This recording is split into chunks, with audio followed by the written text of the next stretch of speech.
Be quiet. I just have something in my eye. Bill waved a hand and yelled at Abby. Snickering at Bill's reaction, Abby said, Though I do have to admit that I can understand the feeling of finishing something definitive. Wiping away the tears, Bill raised an eyebrow at Abby. What do you mean? He asked. Sighing. I guess I'm just remembering all that I had to go through to get to where I am. Not only with medical school, but also training with the military. Remember the graduation ceremony? Abby asked. Nodding slowly, Bill returned to looking at the new adventurers along with Claire and Hannah. All I could think about was how I'd finished. It felt like I'd made it. Like, now my life was really starting, and I was going to be able to really change the world. Abby looked up at the sky. Sometimes, it feels like you never know when you reach the starting line until you reach it. That's what my graduation ceremony felt like to me. I guess that's me when I got my first internship while in school at that mid-sized accounting firm. Bill said, I was so busy.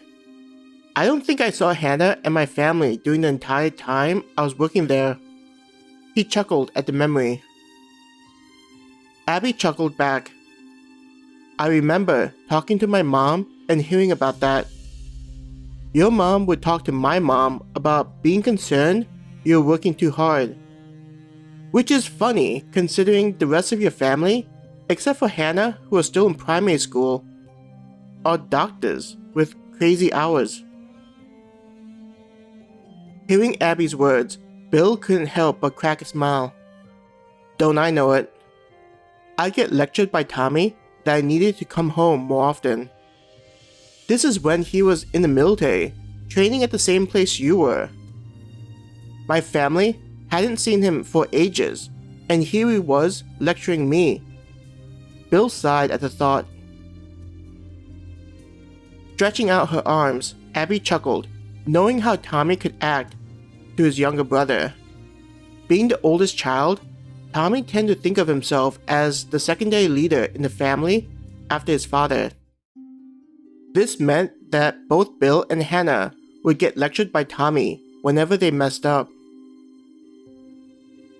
Putting her arms down, her eyes looked to Claire and Hannah, who appeared to be finished having the emotional moment with the other group. You guys ready to head over to the guild? Abby asked Mindy and the others. Mindy blushed at Abby's words, likely having felt embarrassed by such an open display of emotions. Though she didn't know the exact age of the woman, Abby had a good guess that Mindy was older than her. This likely meant that Mindy wouldn't be too excited about looking so vulnerable in front of Abby and Bill. Her eyes checked out Cammy and Don. You two, good? Abby asked the two soldiers. Holding up the chip, Cammy said, Let's get these turned in so we get credit. I'm also getting a little hungry, so wouldn't mind snagging some food after this. You're speaking my language, Don grinned, hearing his friend talk about getting food. How about you? Is your group interested? Abby asked Mindy. They began walking towards the guild building, which could be seen where they were on the main road of the town. Just like earlier in the day, there were adventurers going in and out of the building to make it look just as busy as it was when they left.